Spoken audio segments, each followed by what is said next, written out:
Deci, Alex, uite cum stă treaba.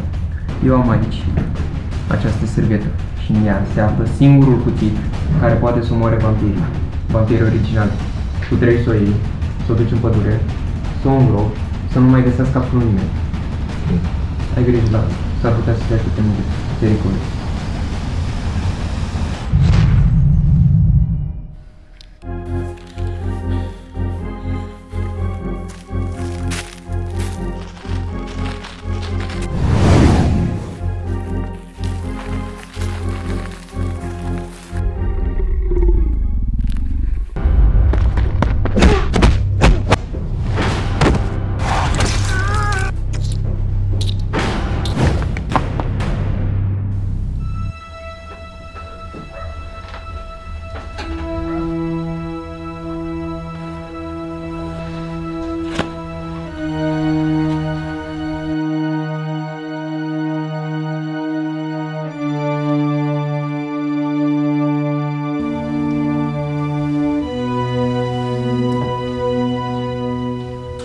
Alo.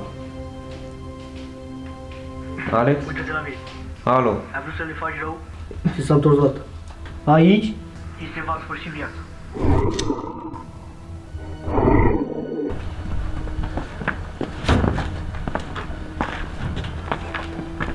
Acum voi doi, poziți în căpere.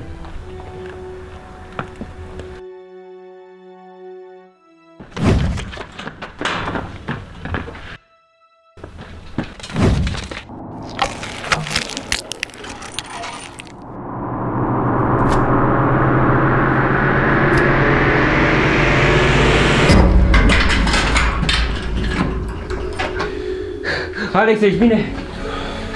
Ești mușcat?